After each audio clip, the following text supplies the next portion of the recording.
Let's talk about Musk. There's a continued line from the media that this relationship is not long for the world, that Trump is going to tire of him, etc. I don't get that sense. I think Sean, based on his head shakes, agrees.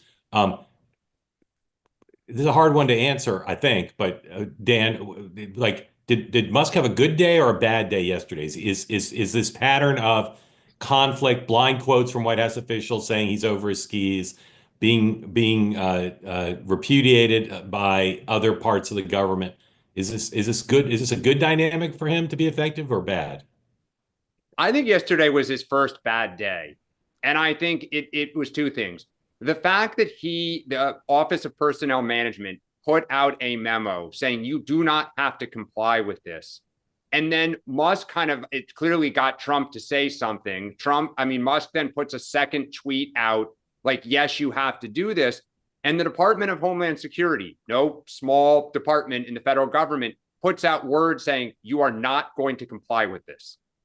And I think that what's happening is it's pretty clear that Musk may be popular as an entrepreneur, as a kind of American success story, but I have not seen a poll, or Mark, your focus group, or anything that shows that Americans positively like the role he is playing as the head of Doge.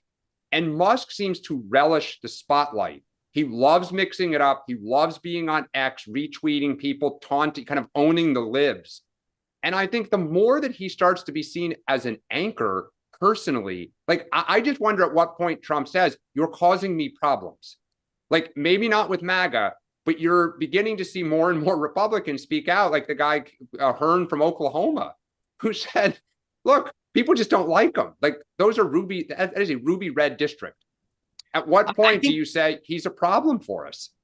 I think that the irony is, like, so many times the obvious is in front of everyone and they're missing it for the media, and they want to focus on the shiny nickel, which is Trump and Musk going to flood. And I think actually the opposite, which is you saw Trump last week, Saturday maybe, or was it, talking about how I told Elon he needs to actually be tougher. And then Elon says, yes, Daddy, here's what I'm going to do. I'm going to put out an email to the federal government and to say this. And then he kind of gets a brush back, Elon, that is.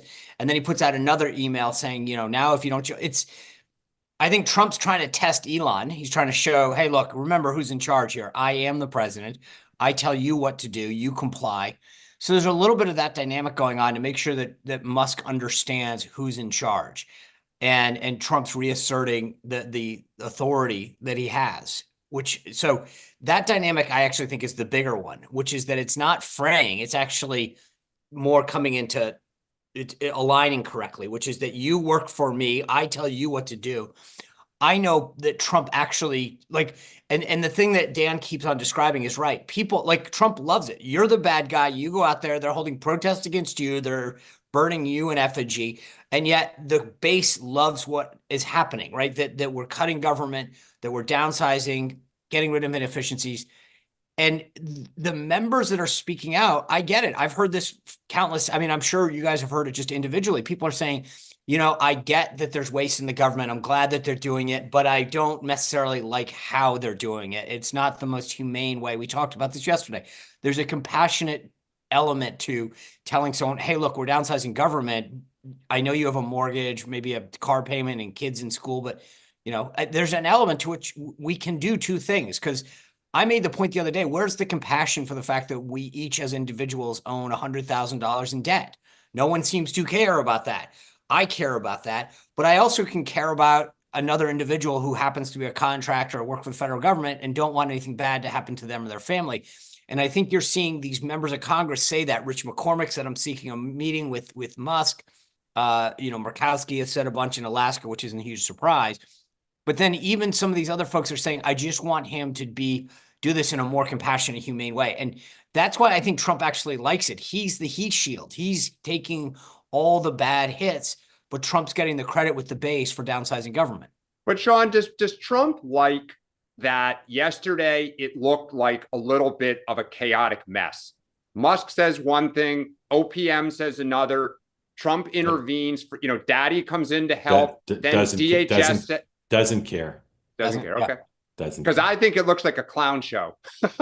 Doesn't care. Okay. He can erase that's why the I'm clown saying, show like, with a I'm flip. just telling you, the people, and there's a Mark Penn poll, the Harvard. Yeah, I saw that, the came out. Harvard poll. Yep. And look, as far as, and we've talked about this before, the base is unbelievably excited Yep. about what he's doing at the border, what he's doing here. And so the manner, we talked about this with Ukraine, with Gaza, with everything else.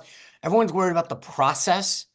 I think most people are saying, what's the end state? And the end state's a smaller government, more effective, efficient government, an end of the war in Ukraine, cessation of fighting and Gaza, whatever, hostages back. Okay, I'll take a bunch of the chaos if you actually get hostages back, end a war, make our government more efficient, and stop people illegally coming into the country.